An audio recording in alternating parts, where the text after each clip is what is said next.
Welcome to the Planeswalker Project. What's up, everybody? Today's video is brought to you in part by the amazing support of our patrons over at Patreon. Rock on, you guys. Those Commander 2017 spoilers. Pretty awesome, huh? So they actually haven't even started yet, and I'm having a nervous breakdown waiting for them to begin, but that's besides the point. Today, I want to take a look at 5 cards that you should consider picking up if you're planning on getting the Vampire precon, which is led by none other than Edgar Markov himself.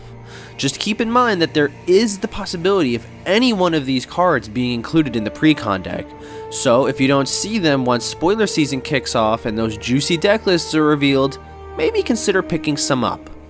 Let's begin. Starting off at number 5, we have the OG Aliyev Old Aaron. For the longest time, she was one of the best commanders for Vampire Tribal, being able to turn other creatures into vampires and then steal them. This makes her an excellent addition to a vampire deck, and she's just full of vampire flavor. If you're wanting to adapt the Vampire precon into just a 2-color deck, she is a really great option to go for, and I'm sure we're going to get plenty of good stuff to put into her deck from the precon as well. Next up is a card that is perfect for a vampire deck, though being double-faced, I don't really foresee it being included in the precon, the Bloodline Keeper. This noble vampire creates some vampire tokens, and eventually you can transform him into the Lord of Lineage, who also turns out vampire tokens, but he also gives vampires +2/+2. Talk about being a powerful lord for a tribe. I don't think this will make the precon only because it's a double-faced card, and I don't think Wizards wants to go through the trouble of including those placeholder cards, but this is definitely a card that you're going to want to include in a vampire deck, albeit with sleeves. At number 3 is a card that I just adore in so many decks, and vampires are definitely one of them.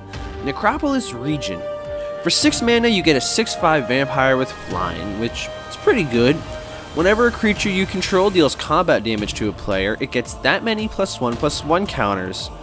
This means that as your creatures pummel your opponents, the strength of your creatures will just keep growing more and more.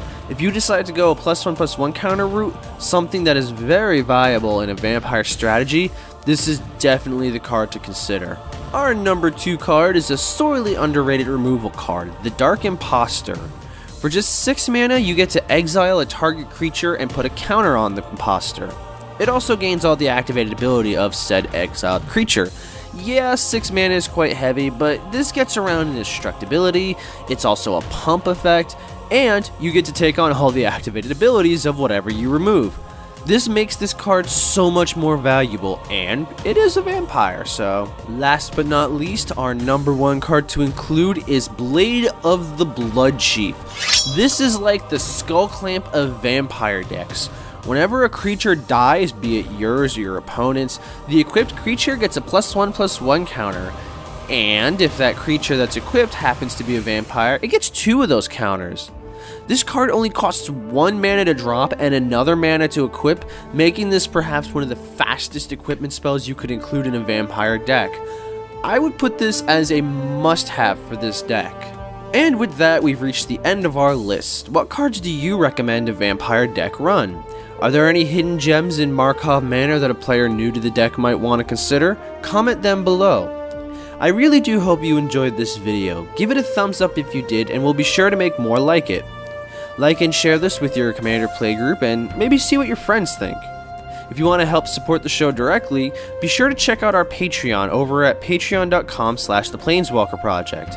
Even $1 goes a really long way in helping us become the best channel for Commander content.